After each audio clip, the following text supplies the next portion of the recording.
Hello, everyone. I'm Trace, and welcome back to That 90s Witch. I am so excited to introduce you to a personal icon of mine and a very influential person, not only in my life, but really in the lives of all witches since the 80s and 90s at least.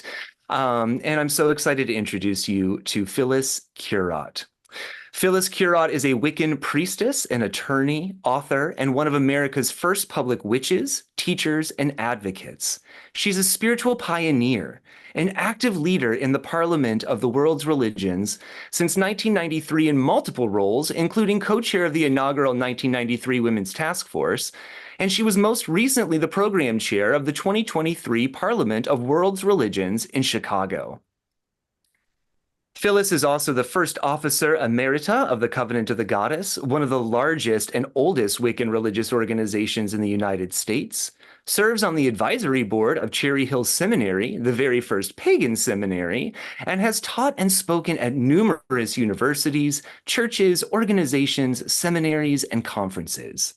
As an attorney, Phyllis has worked on groundbreaking cases to secure the legal rights of witches, including the right to form religious organizations, perform legally binding marriages, perform rituals in public spaces, have religious holidays off from work, retain custody of children, wear or display symbols of faith, and so much more. Phyllis is also the founder and high priestess of the Temple of Ara, one of the oldest Wiccan congregations in the United States, with a growing Italian and international community where she continues to teach, initiate, and train clergy within the tradition. More recently, Phyllis has published the Witch's Wisdom Tarot with Danielle Barlow and holds a monthly Witch's Wisdom Circle for her Patreon members, where she continues to help seekers discover and deepen their practice of witchcraft as the modern rebirth of Euro-Indigenous wisdom traditions, reconnecting people to nature's divine magic as the organizing principle of creation and the moral compass of our future. I couldn't be more proud to have you here. Welcome, Phyllis Currott. Thank you, dear. I'm really thrilled and delighted that you're doing this show. It is the fulfillment, right, for you of a very important part of your purpose. So, and I adore you. So I'm thrilled to do this with you. Oh, I adore you too. I'm so glad you're here, Phyllis. Phyllis, we're going to have quite the conversation today. I've got a lot that I want to talk with you about. And so I thought we would start a little lighter or just a little bit maybe more personal in a sense, just to know what was it like, just from a personal experience beyond the work you've done, what was it like being a 90s witch for you? It was really, I start with a big Yeah, yeah. being articulate for you. It followed by an. It was terrific. It was really thrilling. It was exciting. It was the blossoming of the work that I had been doing since really 1982. I went public in 1982. And so that was the first plowing of the ground and planting of the seeds. Lots of cases, lots of media around those cases. And in the 90s, we started to see the benefits, the blessings of it.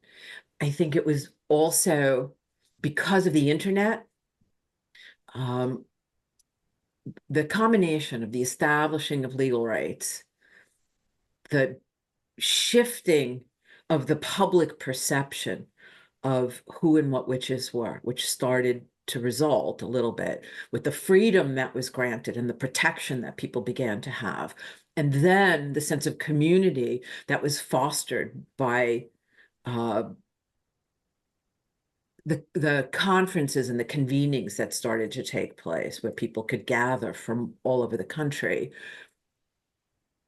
and the internet and the banishing of isolation that people felt. They could find community online and know that they were no longer alone. And with that came publishing.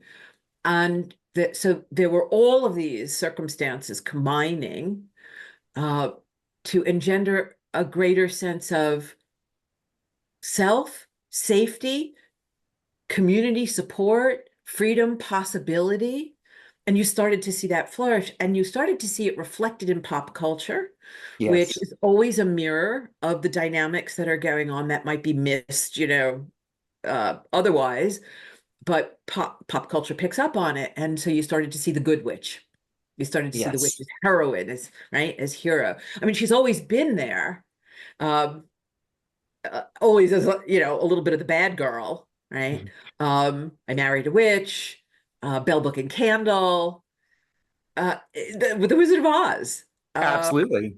right? And Bewitched, and then I can't remember the name of it. The daughter.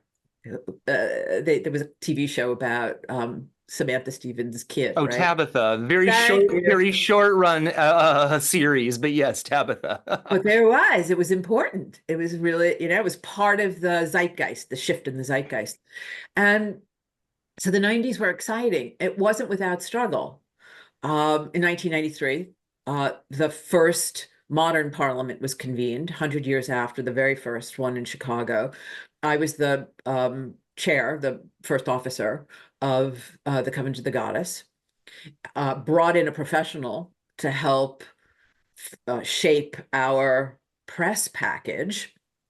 And it was Mhm. really our coming out. We came out of the broom closet in a major way at that event where we were participating. And I made sure that Earth Spirit was there and Selena Fox was there with Circle Sanctuary. So we weren't alone as the Covenant. We were there as a larger community, and a lot of Chicago pagans participated. And we had programs, and we were visible. We were part of the Parade of Faiths at the opening. And yet we still had a problem. We were supposed to perform a big ritual, full moon ritual, um, in Grant Park, and our permit was denied by the city. I spent half of the Parliament of the World's Religions fighting with the city of Chicago to get that permit so that we could perform the ritual. And we got it. It's almost inconceivable today that you'd have to fight so hard to do a ritual in a public park, right? Just thinking about how often we do pagan pride days, and have in public parks, and now witches, I would say, even routinely gather in public parks to do small and large ceremonies, and perhaps also needing that permit, but people don't think twice about it. And here you are, a part of the Parliament of World's Religions with all of these religious organizations. And they're like, no witches in the park in the full moon for you.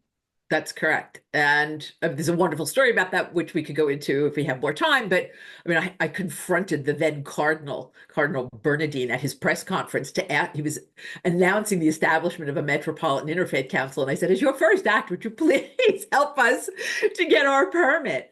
And all of the press was there for him. But in that moment where he was walking off this, the front of the room, and I stopped him, all the press gathered around, and boom, we were in the New York Times, we were in the Chicago papers, we were everywhere, and we dominated that press run for the entire parliament, in not in small measure, because the fact is two things. One, there's an identification in First Amendment rights between the press and our struggles. The First Amendment covers so we are this odd community. And early on in the 80s, I learned to work with the press. They were always interested in controversy. They found us fascinating. Once I had an opportunity to talk to them, we were no longer bizarre. We were now Hmm. really interesting, and they paid attention. Um, and so, we used the press. I always use the press. Always used the press as a pressure point in order to win positive resolutions in cases. And and it helped. And we got we did get our permit. But yes, in New York, there had been no witches in the park until I started working. I did not sue. I went in to the Parks Department, introduced myself, wearing my little lawyer's suit and a little Hermes scarf and my Mark Cross. I dressed the role. I shaped it. Looking like you're straight off the cover of Scott Cunningham's Witchcraft Today from the 80s. You know who I'm talking about? The woman who That's the in the one. Yeah, that's the Yeah, one. Yep. well, that was me. And there I was. And because you're a witch, you shapeshift as you need to for the work, the job, the task, the magic that has to be made. And I was treated with respect and taken seriously. It was not one, two, three, but boom, I got the first permit that had ever been granted to witches to work in the parks. And we established relationship in the 80s, which we cultivated through the 90s to the point where they even invited us to put on events because Hmm. it, we did a great job, and it was marvelous. And that also was a way of showing the public who we were. We did these gorgeous rituals at Beltane, and then we started doing them at Imbolc, and we had the fire department bagpipers come. It was fantastic. And people got to see us in a different light. They got to see the joyfulness of what we were doing and the artistry of what we did. And they may not have understood it, but when you see all these people dancing around multiple maypoles in the park, there is this instinctive kind of joyful recognition and response. And and that got, also that got covered by the media in Manhattan. So that was fascinating. Then in the mid 80s, I had a very important, I don't know if you want me to just keep blathering or you want to ask me a question, Well, but I did want to ask you something also about the 1993 Parliament, where not only are you working so hard to get this permit for you all to have a lovely ritual in Central Park, correct? It was Central Park? Grant Park in Grant, Grant that was Park, in Chicago, Grant Park. a lovely ritual in Grant Park. But it wasn't just that uphill battle. From what I read, weren't you also being protested from within the Parliament for speaking that year? Oh, yes, you're so right. And that's actually a really powerful long-term story. So remind me when I get to the end to tell you about the 2021 Parliament, where I was also program chair, the Yes. online one. So yeah, that was part of the press that we got. The Orthodox Church, in discovering that we were present at the Parliament, pulled out.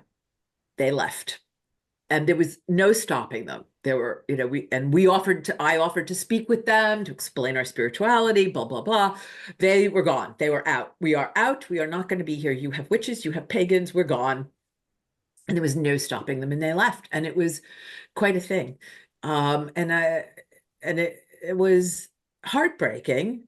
I'm Yeah. sure I was not on the board at the time. I was not on the inside of the Parliament. I'm sure that it was very frustrating for them because they were really genuinely trying to have a big cross section, and they had the hierarchy of the Orthodox Church, which was a coup for them, and then they lost them because a bunch of raggle-taggle witches and pagans were there, right?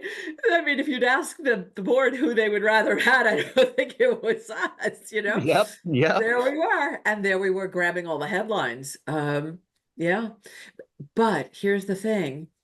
The witches and the pagans, myself included, were so grateful to be there that we continued to be active in the Parliament because it was such a blessing for us to have the opportunity to be on an international stage.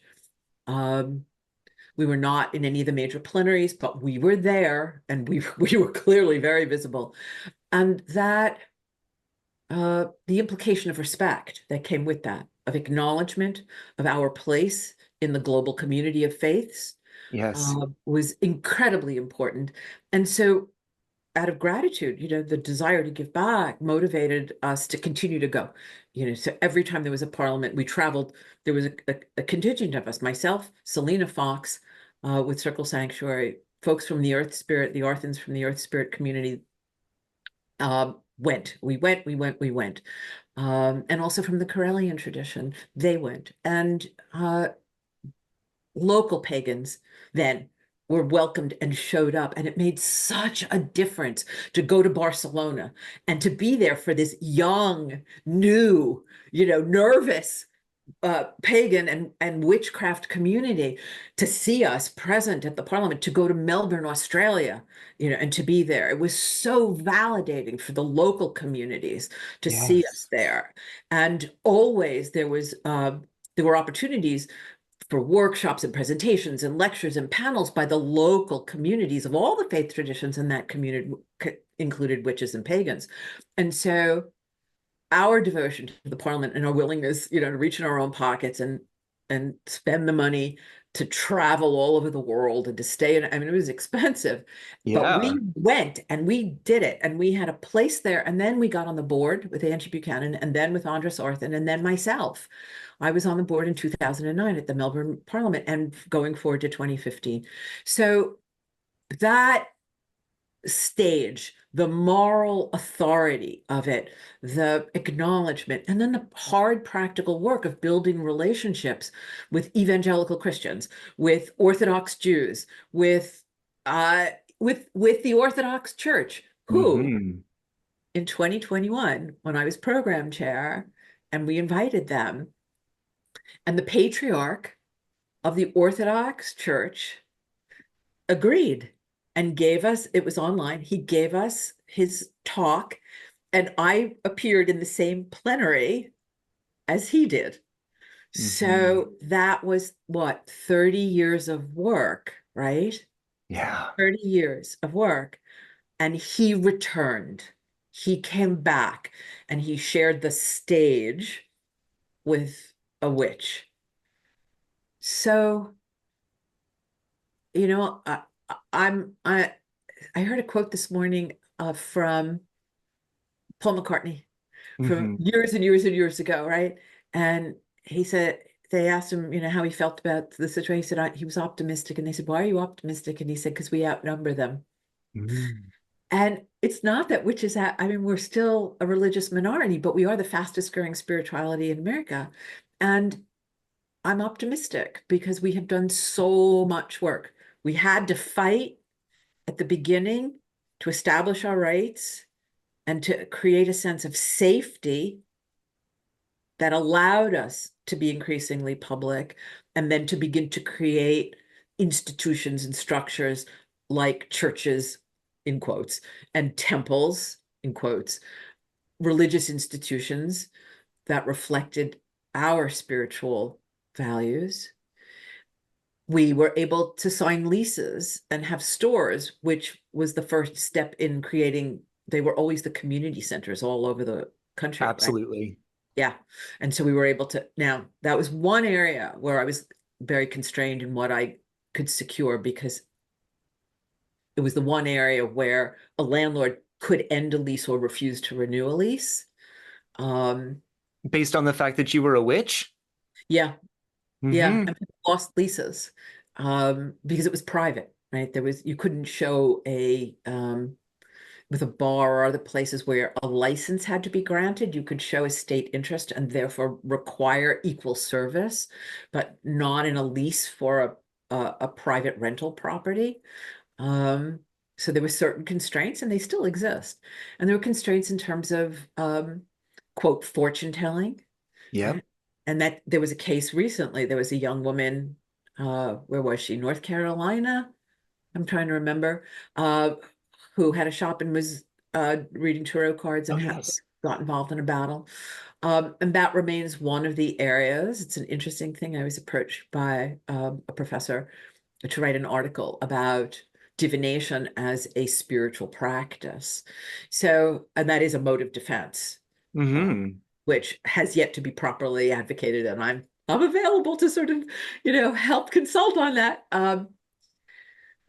So so yeah. I In the kind of want to 80s, it recap was a little brutal. bit. In the Uh-huh. 80s, it was brutal. In the 90s, it was still tough. You still had to fight, and there were tons of cases. Uh, but there was a sense of progress, of possibility. People began to recognize that they had legal rights and that if they fought for them, they would win. Um, and we'd established that in the 80s in New York. I had this huge battle to establish the right to perform legally binding weddings, and we won. So, and I have great stories about that, which led to my being yet more public. So, you have to have the courage of your convictions. If you don't, then what does it say about your convictions? And I understand that for me, as a woman living in New York and a professional, it was a lot easier in some senses to be public than it would be for a divorced mother of two living in Alabama, Mhm. where the courts could rule against her. In New York, where I had child custody cases, there is an established precedent that you are not allowed to inquire into the religions of the parents in establishing custody unless it can be shown that there is some harm being done. And you cannot show that any longer, right? That being a witch does harm. That was part of our battle. Um, but And I just paid to the really put a price. pin, just to really put a point on that, people were losing their children because they were practicing witchcraft and paganism, right? It wasn't just a threat. People were losing their children. Yeah, no, people women mostly lost custody of their Correct. That's children. right. Yeah, they lost custody of their children. And there were terrible battles, and most divorce lawyers were not equipped to handle that aspect of litigation in a custody case. Um, it was it was yeah, the 80's were a time of real fear and struggle and satanic panic and that pushback, against who we were, the superimposition of all of the stereotypes, fighting against them. And it was a long, hard struggle. And the 90's was when we started to see when we still had to fight. We had Yep. the military pagan, the Pentacle case, and there was still a lot of stuff had spilled into the 2000s, and we just had this recent case. So, you know, you always have to be attentive because there will always be pushback. When Bush was elected, there was major pushback. The media was no longer interested in us as this burgeoning spiritual movement. They were He hated made a by. big Go ahead. I was going to say he made a big public statement. I remember that because I was living in San Antonio, Texas at the time, and one of the largest Wiccan pagan groups that was meeting in Texas was at the Fort Hood military base. That's right. And George Bush was not happy about that. And they actually interviewed him, and he said, I don't think witchcraft is a religion, and I don't think they should be given this space or the rights. Basically, I'm paraphrasing here, but basically said, he said he didn't think they should have the space or the rights to be able to practice witchcraft on a military base. And I remember that because I was just a few hours away from my home. I saved those newspaper clippings, and I remembered that very distinctly. Um, and it That's was a big correct. pushback that started about then. That's correct. And those guys had been around for a long time. They were very brave. They had established quite a presence in Europe because, mostly men, but women too, had been posted in Europe. Um, and they were public. They were, it wasn't just the lawyer who had to be courageous in public. It was, the plaintiff that had to be courageous in public. And they were a strong presence. And there was the growth of the military pagan network, John Machadi and others. And I had a number of cases of military guys who were being prosecuted and persecuted in the military. One of the big projects that we worked on was uh, the clergy handbook, the military clergy handbook, Yes. to get information about Wiccans and pagans into that so that clergy would another incredibly important step in establishing, in mainstreaming us, in making it possible for guys not to get the shit beat out of them in the military and then to end up, being thrown out simply because they are witches or pagans. And the guys who were in the and the women who were in the military who were fighting those battles were incredibly courageous, incredibly courageous. And we got the entrance into the handbook, and huge step. And then, of course, there was the battle over the pentagram on to be or other pagan symbols to be put on grave markers.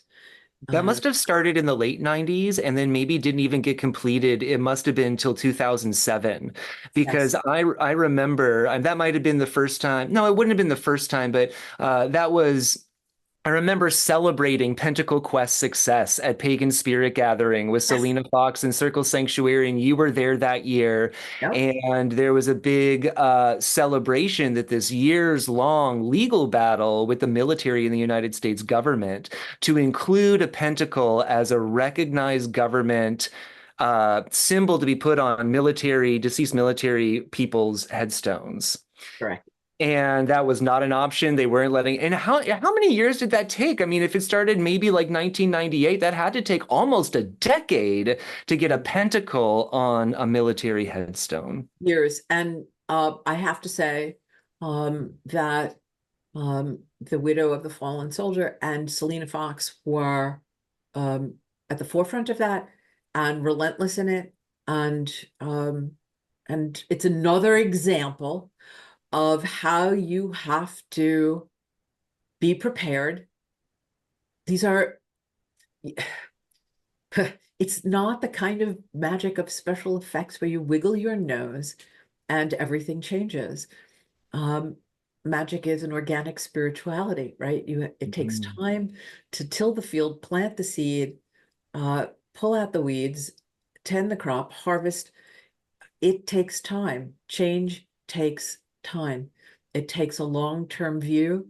It takes a deep commitment to the transformation, because we're talking about the transformation of culture. Yes. And there is this profound resistance to it. We're blessed to live in a country that happens to have a constitution and a Bill of Rights. And I mean, at the time, I was the only attorney. Now there are others, you know. I always Yes. made use of the American Civil Liberties Union. And in the Pentacle case, also we were able to bring in institutional support for the lawsuit. And that makes a huge difference. But if you think things are going to change overnight, and you have that expectation, you can get discouraged, and you cannot get discouraged. You know, you have to have the long view. You have to see it in the way that we see the cycle of the seasons, right? And things change. Everything she touches changes, but it takes time for that change to take root and to flourish and to grow. It's strange to, you know, I mean, I've been at this for over 40 years, my entire adult life. It wasn't what I intended. I was a civil liberties lawyer when I emerged from, when I was in law school. And when I emerged from law school, I started out with Ralph Nader. It was my first job fighting organized crime and trade unions. I did not expect to be fighting on behalf of the pagan community, but there was no way I wasn't going to. And once I did, I was in. And I always took the long view. These things take time. They take time. But if you work it, it'll work, right? It's Yes. long-term magic. Changing a culture that has 500 years of persecution and distortion and power dynamics, and a culture that's the reverse of everything that, you know, we know to be true, that's a big lift.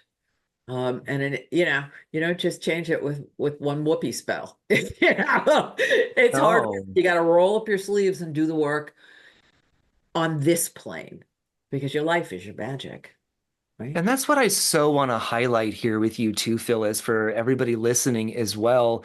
And we talked a little bit about this before we started recording for the show, but the witch's place isn't just in the woods or in the living room with the, indoor temple, or even at the witch store or pagan pride. A witch's place is also at the forefront of culture. And I really, at least in modern times, right? And I really want to highlight that you and Selena and a number of other people both saw that and had the courage to really take your place there, despite the fact. So talk a little bit about that, if you would. And also, we kind of explored a little bit, but what was the political and cultural landscape like at the time when you're all standing up and saying, hi, we're witches and we demand our rights? Well, yeah, it was hard, it was tough. There was tremendous resistance.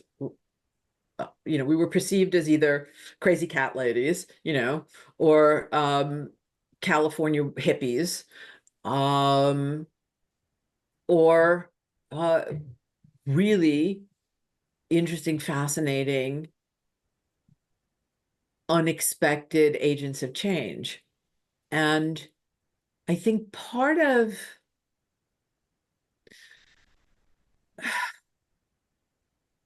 the politics changed, right? So we started kind of, if we're measuring it, it's like Reagan and republicanism and all the silly, trickle down and all that nonsense. Um, and that was the period of tough legal battles in the 80s. And then we were sort of followed by Clinton and the 90s and the go-go 90s, and everybody's making money and everybody's feeling good and wearing Armani suits. And one of my jokes was, the media would ask, I said, do witches wear black? And I'd say, everybody wears black. It's New York. Have you ever heard of Giorgio Armani? Okay, yeah, Yep. witches wear black, and therefore we've taken over Manhattan. You had to have a sense of humor.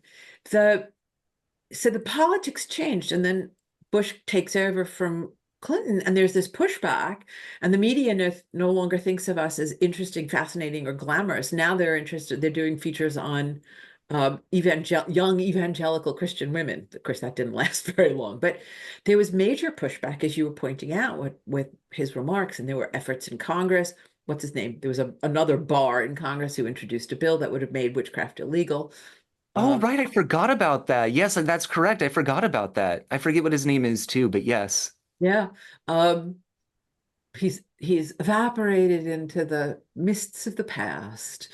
Um, so I don't think there's ever been a period where things have been smooth or easy, but the 90s, the zeitgeist of the 90s was joyful, was was freer,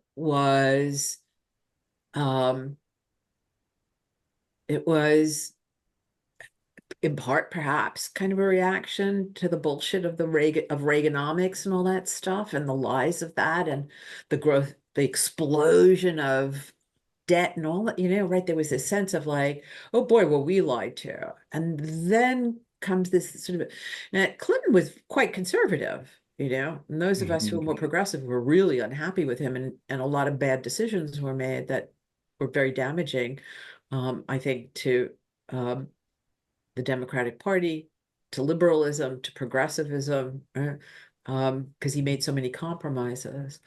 But one of the cultural zeitgeist was very exuberant, very upbeat, very positive. And into that space, I think we were able to step. That's when I wrote Book of Shadows, that came out in 1998. Mhm. And Jane Magazine called me. I was one of the 10 gutsiest women of the year, along with Hillary Clinton. So it was still, right? You had to be gutsy to to to be public, and the fact is that with the publication of, I had been in lots of media at that point, mostly around my cases, but when my book came out, a lot of my older, more conservative clients left my practice. I had, clients I'd worked with for many, many years. I was a real estate lawyer at that point, and they left, So I paid Mhm. a price for it, no question. Even, at the end of the 90s, the rah-rah 90s, when the zeitgeist was much more accepting of us. Yeah, no, I lost a chunk of my financial well-being because I was so public, because that book popped my visibility and witches to a whole other level. I did.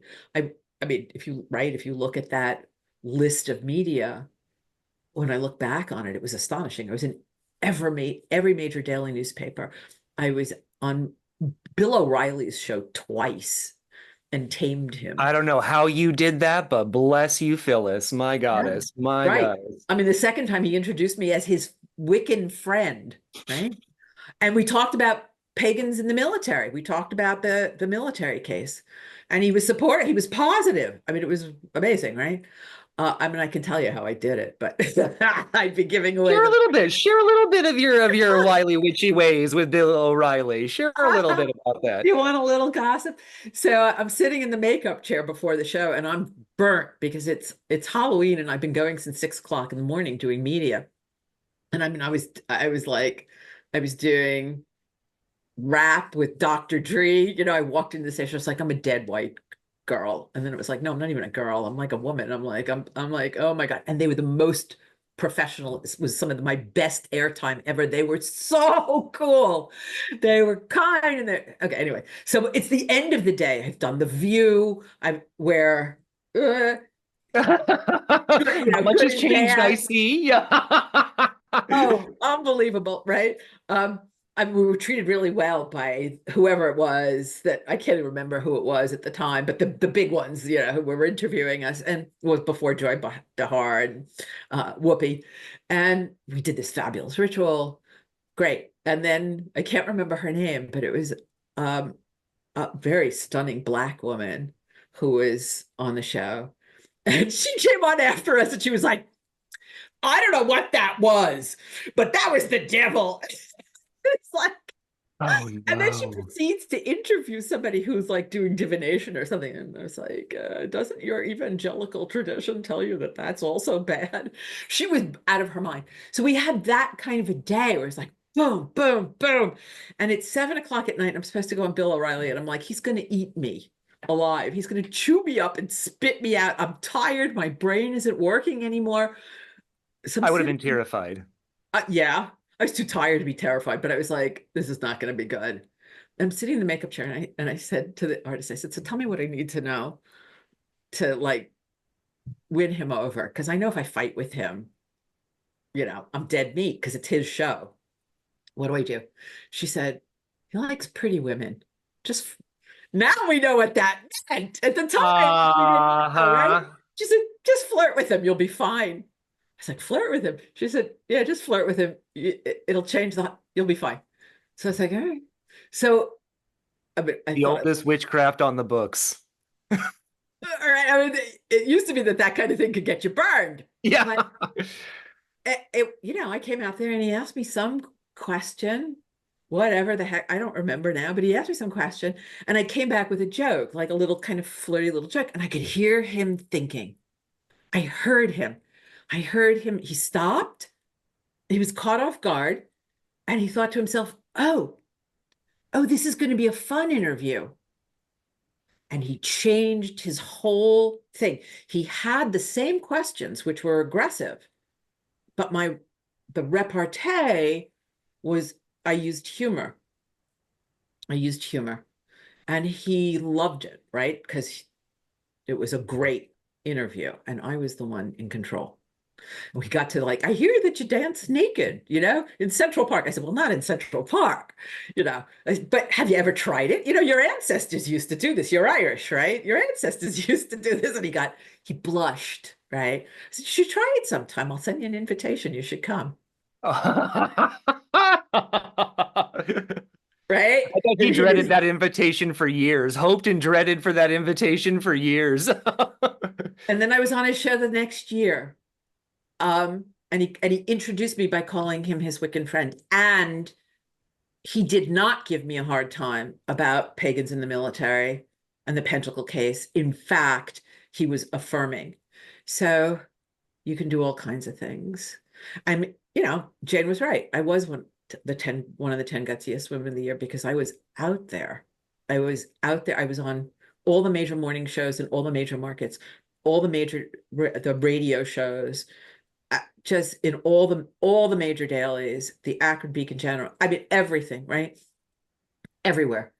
And looking back, I don't know that I appreciated it at the time, but I understand now what a difference that made. Mhm. Um, because the articles and the press coverage, with the rarest, there was only like one or two exceptions with Fox News in New York where they were hostile. Um, but otherwise, 100% across the board, it was positive press. The only negative press I've ever gotten was actually in the New York Times, and that was during the Bush era. where there was a defaming article in the New York Times where they just like turned me into a caricature. Um, Oh and my. that's it. Because if you bring the truth to the Fifth Estate, they're fascinated, they're interested. And now, everybody is out. It doesn't have to be me in the Akron Beacon Journal. It's a local pagan group. I'd give them all some advice. I don't think it's good to play into the stereotypes. I don't think it's good to be photographed with knives. Those images reinforce the negative stereotypes as opposed to liberating us from them. And I know that part of the power of my presentation was that I looked like the girl next door. I looked like the lawyer that you'd go to talk to when you needed to sell your house or write a will.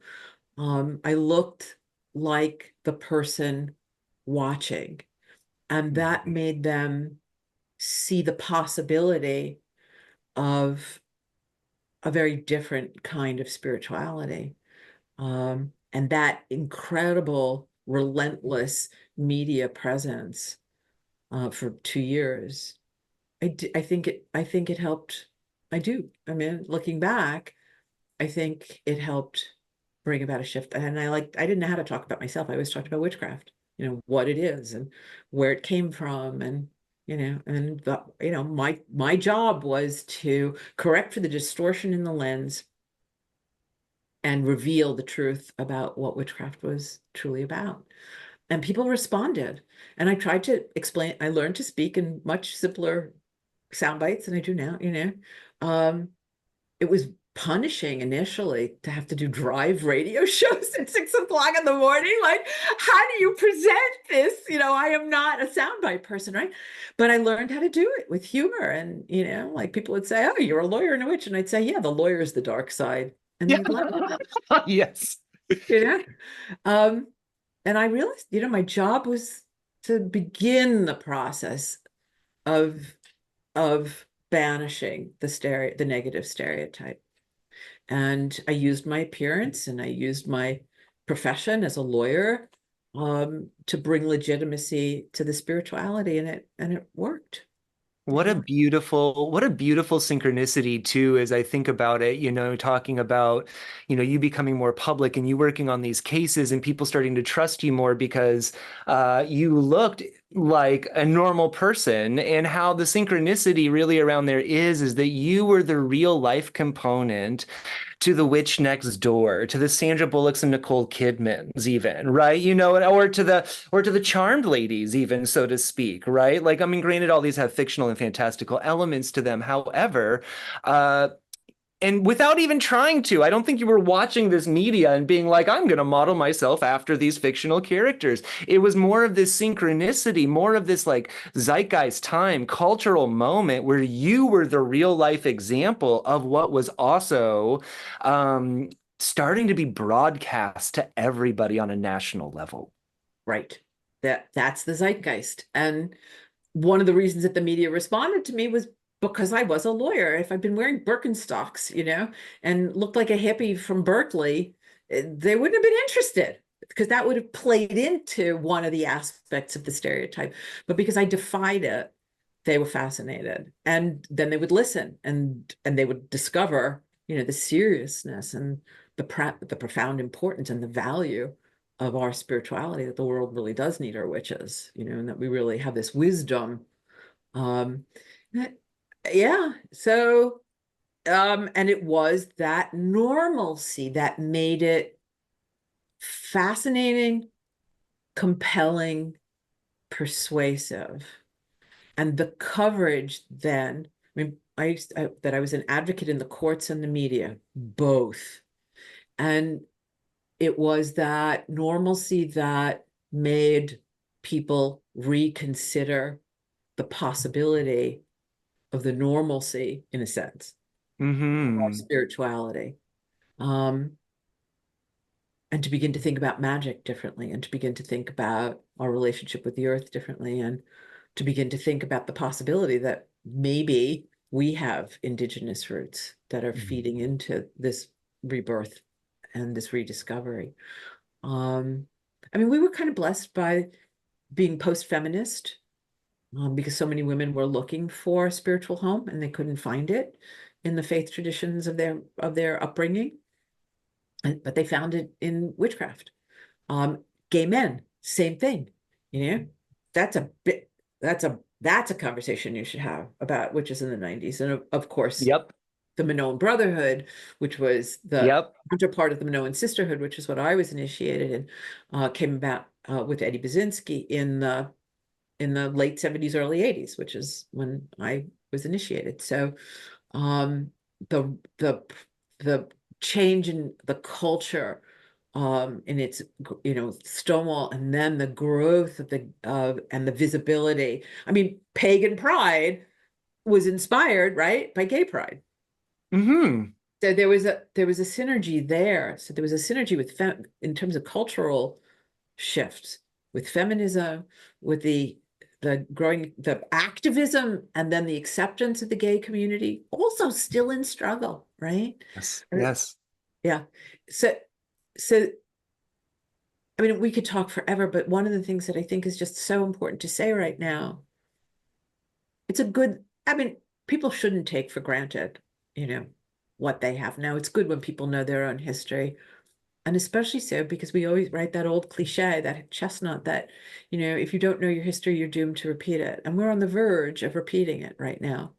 There is these swings back and forth in politics. So, we move forward with Clinton, and then there's pushback with Bush. And then we move forward with Obama, and then there's pushback with Trump. But the pushback with Trump, if he is elected, is profoundly dangerous. And do not think for one frickin' minute that we are not in their sights. We are. He has made alliances with the fringiest of the fringe of the evangelical Christian movement, the most rabid, the most oppressive for women, for gay people, the most antagonistic towards us. They know about us. They talk about us. They refer to us. They are going to come for us if he is elected, and he will allow them to do that. They will come first for Muslims but they are going to come for us. And if you think you're going to be able to fight to establish your rights with this Supreme Court, it's not going to happen. I mean, Detmer v. Lannon was 1986 in the Fourth Circuit Court of Appeals. Mixed decision, a very important case. It was the federal case that said witchcraft is, in fact, witchcraft is a religion. The guy lost. He couldn't, but he was stupid. He was like trying to get knives. It's like, no, they're not going to give you knives in prison, and you don't Yeah. really have, you don't need it. So they said, no, you can't have, these things to pursue your faith. Now other, inmates are allowed, but of course they can't have athames and things like that. But there will be pushback, and this court and these appellate divisions around this country are not, and these state courts are not going to rule in the same way that we were able to get in the 80s and the 90s and the 2000s. That's right. We will not have the protection of our civil liberties, and they will come after us. And there is the risk of tremendous violence as well. So, I mean, I've endorsed Kamala Harris for president. Not that it matters who might, but nonetheless. And there was huge pushback from our community, from members of our community, and some who I don't think are members of our community on Instagram and Facebook, which I think are, I mean, I said in my endorsement that, from my perspective, the critique of what has happened in Gaza is not a conflict between the Israelis and the Palestinians. It's a conflict between an authoritarian Netanyahu in Israel and a very right-wing theocratic government that he is in, right, in alignment with, and Hamas and Iran, another authoritarian, patriarchal, religious force. They care only about themselves and their power. They do not care about women. They do not care about gay people. They do not care about, they do not, if you went there and tried to protest, they, boom, dead. These are authoritarians, patriarchs going at each other and putting all of us, women, children, innocent people, they don't care. They're sacrificing us on the altars of their power. And that's the critique, not a critique against Kamala Harris. I mean, you know, our diplomacy, this is our long-term relationship with Israel is complex, and it's moving in Absolutely. the right direction. And she is very clear about the necessity of a ceasefire and Yes. of hostages, etc. They're not ready to, you know, and she refused to see Netanyahu when he came here to give that speech, invited by right-wing Republicans. And if you have a concern, your concern needs to be to defeat Trump, because you are not going to get ceasefire, and you're not going to get a two-state Palestinian state solution from Donald Trump. So anyway, I've endorsed her, and I've endorsed her because our democracy depends upon it, and the future of our faith depends upon it, and the future of our freedom depends upon it. And so you can object and you can wish to put pressure on her, but in the end, the choice is between freedom and fascism, and a fascism that is well aware of our presence and is going to come for us in a New York minute. So, you I know, think a lot of people don't really, I think, how do I want to say this? I think that there are a lot of people who don't quite realize the potential danger that we are still in as witches, and even without a Trump presidency, yeah, that there is still, we are in the mouths of people who would like to see us no longer existing. yeah. Right? Like we aren't a forgotten thing, particularly amongst people who want to work against our rights. And, and the satanic panic was mostly in the 80s. It was starting to die off in the 90s. It was around 1996 where that big transition started to really come in, where we were moving away from a satanic panic and moved on to other moral panics because we had to have something to panic about, right? But um, but I really still feel that the roots of the Satanic Panic and the roots of Christian nationalism are so entwined, if not the same roots, that it's almost impossible to say that we're not in maybe a lowercase Satanic Panic right now, too, considering some of the conspiracy theories we hear, considering some of the spiritual warfare dialogue and narrative we hear from some of the more extreme Christian nationalists. And I'd love for you to speak a little bit about how you see our current political and legal landscape and what witches need to know and do. Well, they need to vote, right? And they need to vote for Kamala Harris because, unfortunately, you know, I mean, I don't think that Robert Kennedy is this terrific candidate, but you can't have a healthy third party democracy when you're fighting fascism. And fascism, you're in a neck and neck, right? The polls put it's all in the margin of error. If we had a 15-point lead across the country, you know, then you could have multiple parties running, but that's not our situation right now. We're in the fight of our lives.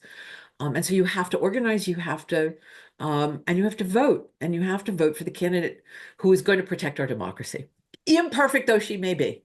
Um, there is no, there is no perfect, you know, and you cannot let your longing for the perfect to be the enemy of freedom and the enemy of the more than good enough. I mean, it's remarkable to have a biracial woman. She's well qualified. Um, she's, you know, she's had on-the-job training for the last 3.5, almost 4 years. Who else has had that? She's smart, she's capable, she's courageous, and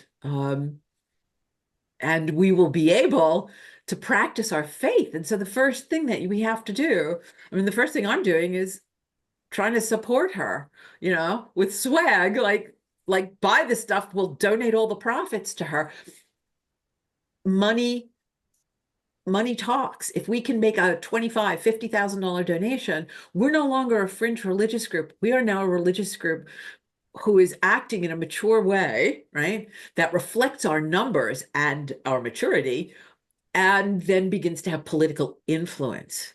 This is the sort of next stage, right? Next stage was back in the 80s was getting a right to set up a church or a temple, having our legal rights recognized, having prisoners able to have Wiccan clergy come in to work with, having clergy, informed about us and able to perform rites for members of the military, having a step by step by step by step by step. Now we have a seminary, right? I'm teaching on the Shift Network, which is a new age platform. So there's an alliance being built there, right? Numbers grow, people understand who and what we are. Having political influence, crucial. There was a pagan who was running for office in Queens, heathen. He lost, but he ran. He actually was elected and then he lost his reelection. Okay.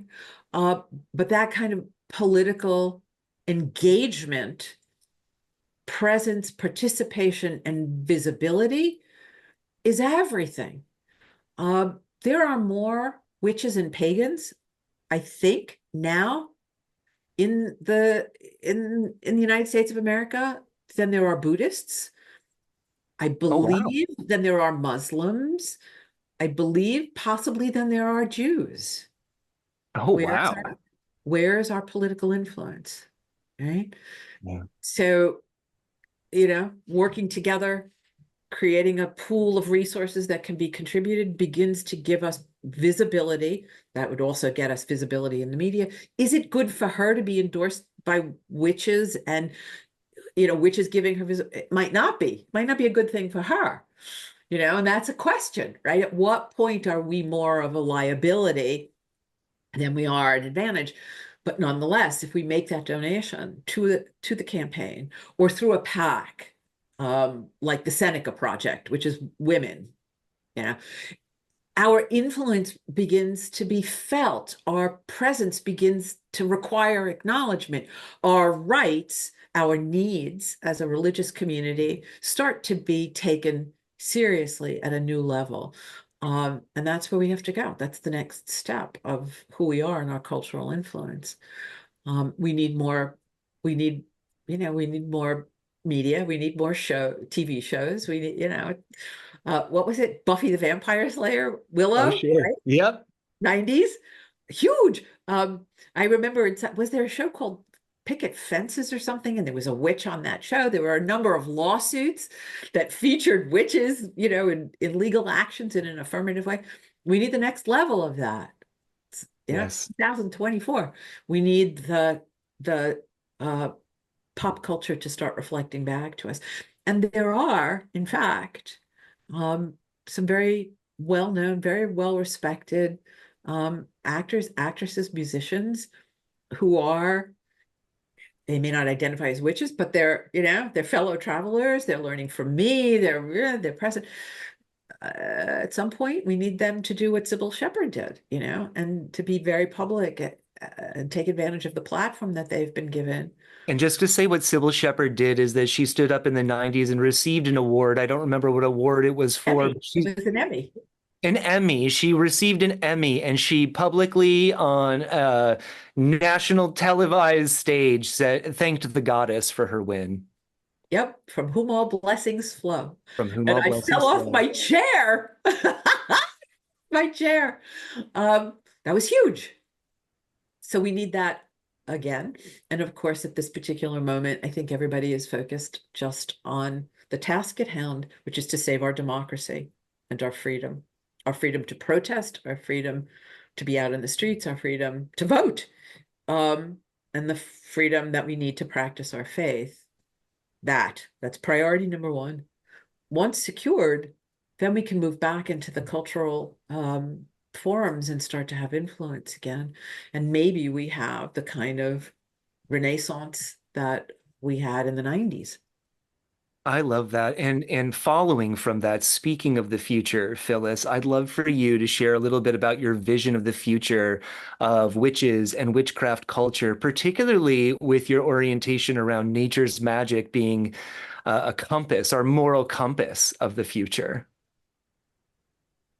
Can I take a few minutes? Yeah, sure. Yeah, of Have course. it? So I went on a unintended spiritual pilgrimage that started about 20 years ago. Oh my God, I'm so overdue on this book. And and it it was partly a response to the this dark political shift that was going on in the United States. It was partly a response to the fragmentation of my own community in New York, and the loss of my marriage and the loss of the opportunity to have children. So a lot of personal tragedy. And I ended up spending a lot of time in Italy and teaching there, and established a very healthy, strong community now. And I initiated a group of folks, which I did not fully understand, but then after the fact realized was the keeping of the promise I had made on the night of my own initiation in New York, more than 20 years earlier. And the green man appeared to me. I felt him behind me, and a photograph was taken of him, which I didn't realize, by one of the students who observed me, where I was. I can't talk too much about it, especially because of you the Yeah. next year. I was taken to the computer and shown this picture, and there he was, standing behind me right where I had felt him. And there had been a struggle of how to, connect. And I had recognized in that moment how word dependent humans are, because this was a force and finally there was one word: protect. And I thought at the moment that this energy was manifesting behind me, which had followed upon my making of an offering of my third book, that, and the keeping of my promise, that the word meant I am a beneficent, protective presence. And it took many, many, many, many, many years after the shock of seeing this materialization, this explicit green man, in pursuit of him and finding him all over the world, which is the way overdue memoir, that I had kept my promise, that I had made at my initiation, that I would help jumpstart, that I would help restore the old religion in Italy, which was a crazy, crazy thing that I did. But I did it. Where did it come from? And that night I kept it was the fulfillment of that promise. It took me many years to recognize that the word protect was not about his relationship to me, but my relationship to him and my responsibility. That it was my responsibility to protect him. It was the next task that I had been given in that liminal moment between the worlds, of the fulfillment of purpose and then the recommitment to it. And in pursuit of him around the world, and these extraordinary experiences and revelations, and finding him in Quetzalcoatl in the Pyramid of the Sun with an initiation for one of my students. And I mean, just like a mind-blowing magic. Your life is your magic if you pursue it. The realization finally came with this revelation of nature's magic, that the word was my assignment. Next job, here it is. And it came again in the journey circle yesterday that I do with Patreon. Again, protect, get to work. The gift that I was given, that I struggled for many, many years to determine whether it was real and true, because revelations are downloads. So, is it true? Yes, it's true. The struggle with myself, my self-worth. Was I up to the task I'd been given? The dissolution of negative ego, because no one person can transform a culture, right? We each have these little assignments, and if you believe fully in the values that your life is meant to embody, then you must act upon them, right? That nature's magic is the reason, I think. I mean, I know when I came back from that 10-year sojourn where I basically left at the height of my success, popularity, visibility. My books were selling. I was like this, I left the public stage. I disappeared. Nobody knew who I was. I'm gone. I left it and went on a spiritual pilgrimage. Came back and was told, "Do you know about Instagram witches?" Now it's Yeah, yeah. now it's witch talk. And I was like, "What the fuck? What is an Instagram witch? What? Is that some new initiatory tradition?" I came back and was like, "Oh my God, our blessing is our curse," right? And they're all grinding potions and doing glam witches in the woods, and and this is magic. You light the can, and they're doing these pretty little videos with rose petals and candles. And I'm like, well, yeah, that's what so that's what we started 20 years ago, but it's a lot. It's a lot more than that now. So I was a little cynical about all of them because it was so superficial and mechanistic. And I was so annoyed at this. Well, Wiccans that's a spirituality. Witchcraft is just magic. And I'm like, no, that's a cultural misappropriation of our term. Witch comes from witcha, 5,000-year-old, meant a seer of the sacred, meant a wise one, meant a shaman. You're going to use that word? That's a job description. That's a responsibility. That's a spiritual path that requires you're called, you're summoned, you love it, you feel that this is who you are, you identify with it, you're willing to be public with it. Goddess bless you. I love you. But now the work begins. Because witches need skills, because witches have a role in the transformation of the world. At the Because front lines of culture.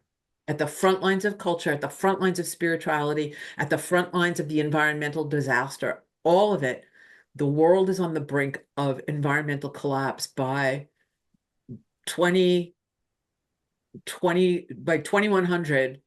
We're going to have flooding of all coastlines. We're going to have devastation, famine, conflict, disaster on a scale that people aren't able to absorb. But witches know. I mean, I went into a long, prolonged depression when the full measure of it hit me after this revelation. But here's the reason for the optimism that we outnumber them.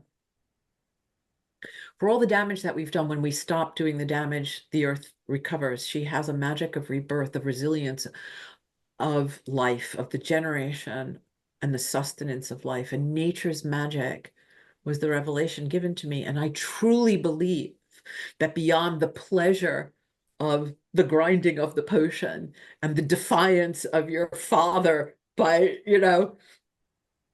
being a public witch on Instagram. I mean, God, I don't know anything about that, Phyllis. I don't know anything about what you're talking about. Yeah, okay, yeah. For those of you who cannot see, he has a skull and he is making the jaw move. Yeah. Exactly. That there is something far more magical and deeply sacred that is summoning them. That the earth itself, which embodies the sacred, the energy of the divine, which is where all the magic comes from, is calling us home.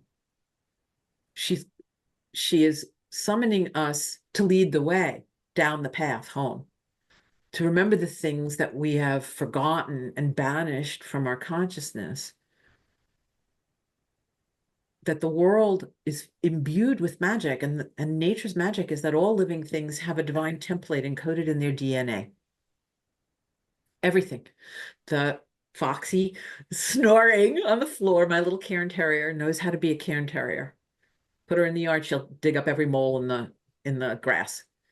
The squirrels and the deer and the turtles and the rabbits and the mycelium and the mushrooms and the oak trees and everything growing and living in my garden and beyond it knows how to be who they're meant to be in the ways that make them healthy and happy.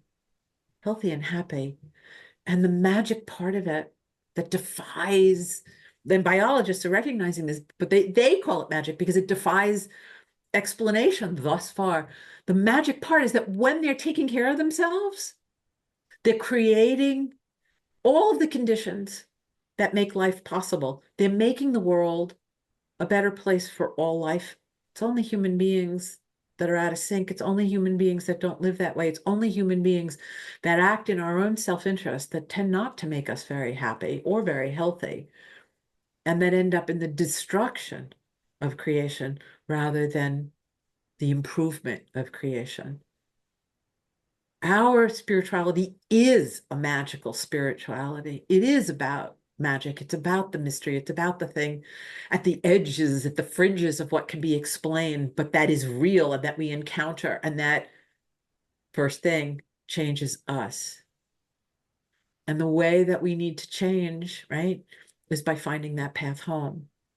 And that's what the work is. And when we have found the path home and mastered the skills that enable us to find our way home and walk the path and come home and live the way all of creation lives, and we are meant also to live, then we can lead the rest of the world down that path, back home to a sacred world, to a deeply, divinely magical world.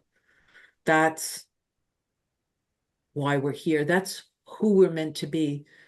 That's the remembering of our purpose and the fulfillment of it.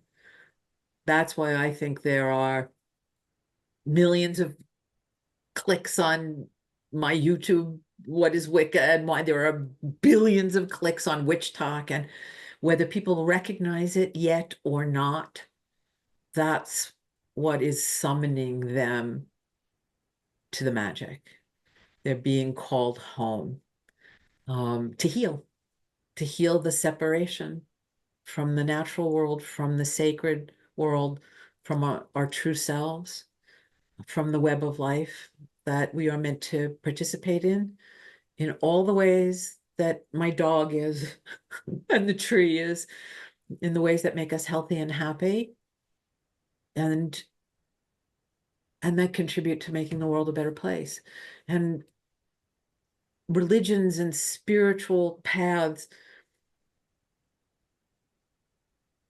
explode and grow like mycelium after the rain, right? That when they offer people wisdom, truth, love, nourishment, that's been missing.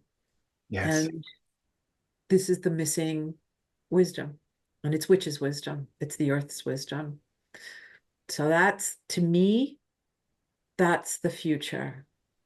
Political influence, getting a cemetery for those of us reaching that age, because a lot of elders are dying now, and I'll be one of them. It's hopefully not for 30 years, but right, all these institutional expressions of our maturity, our growth, the growth of our community, incredibly essential. But the most important thing is the remembering of who we are and where we are and why we are here. And first us, the healing within ourselves, the healing of that rupture with the divine embodied by creation, the apprenticeship to the earth itself, to rediscover how to live here in the ways that make us healthy and happy. And I think our skills, our practices, I mean, I work in a very shamanic way. I was blessed to integrate core shamanism into my work, and it transformed how I practice witchcraft.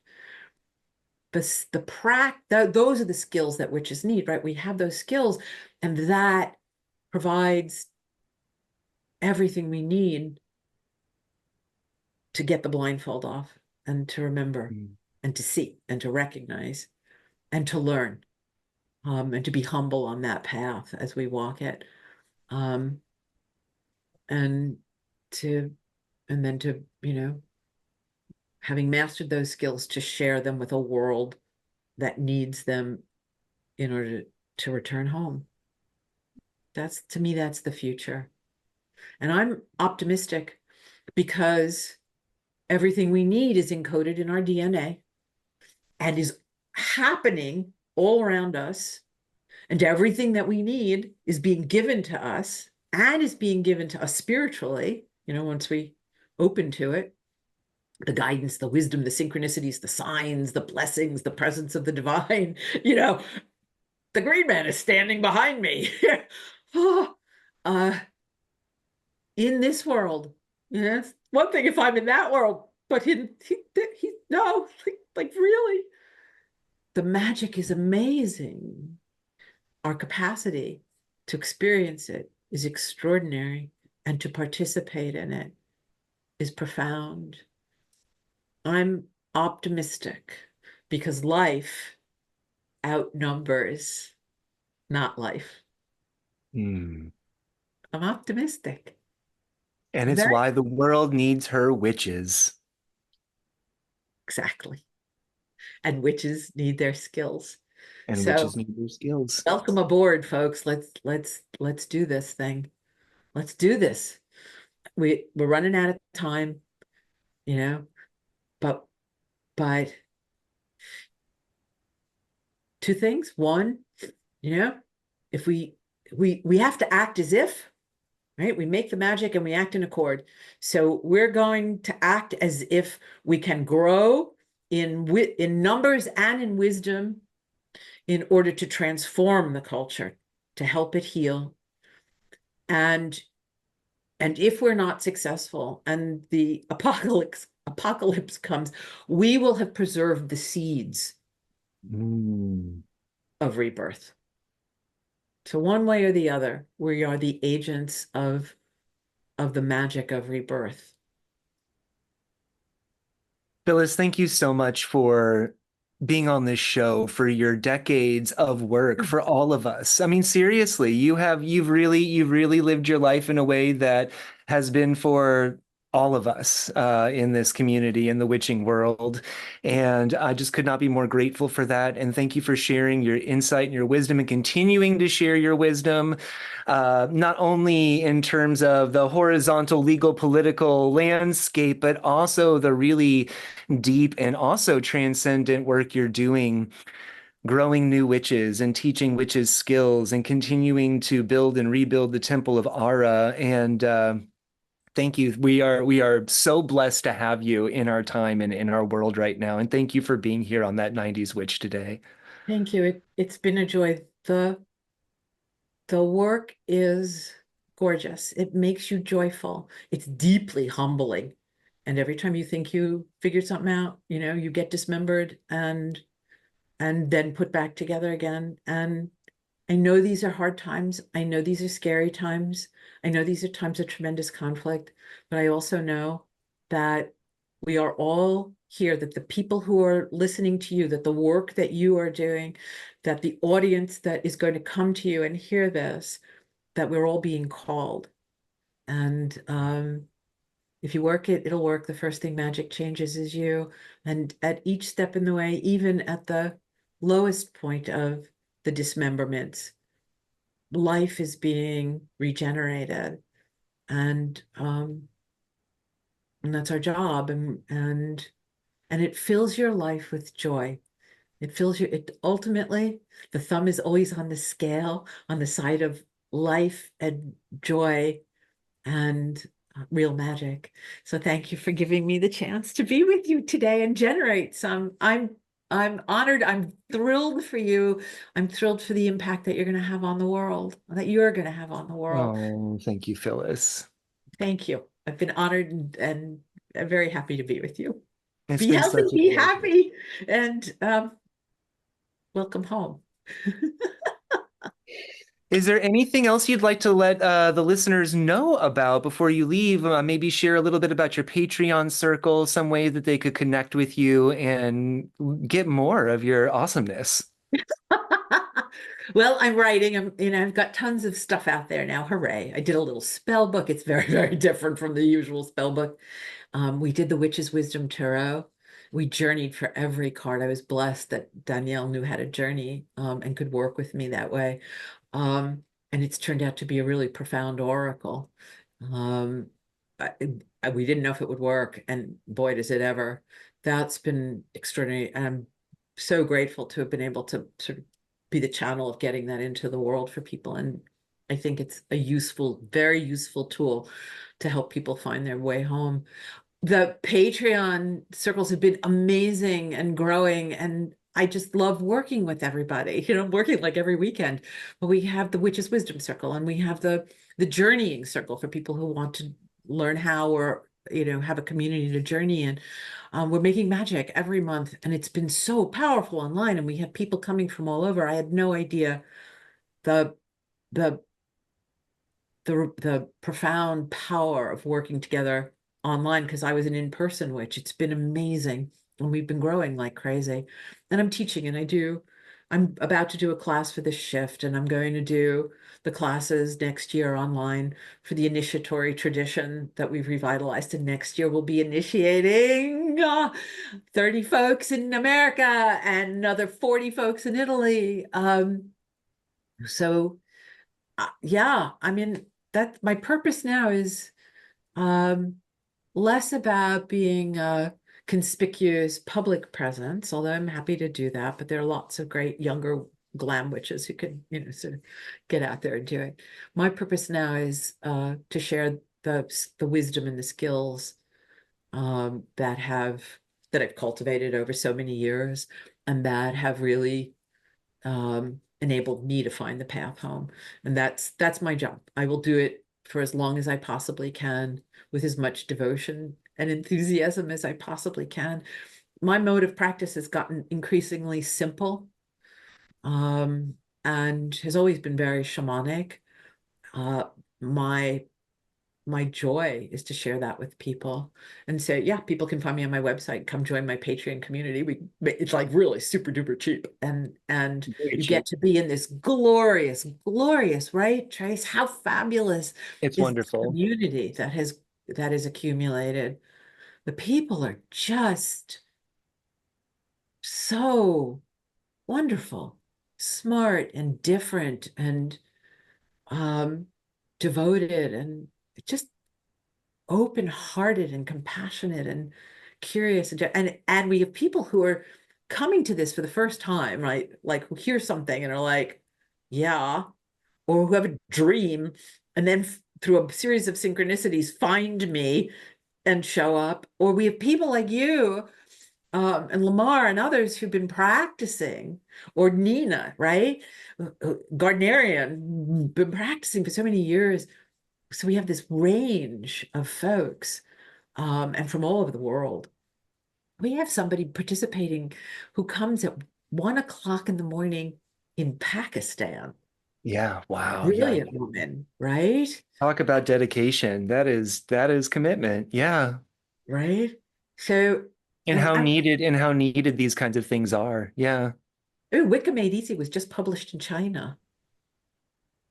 My deck is in Belarus. My books are in Russia. I'm like, oh, Russia. Yeah. Yeah. Yeah. Turkey.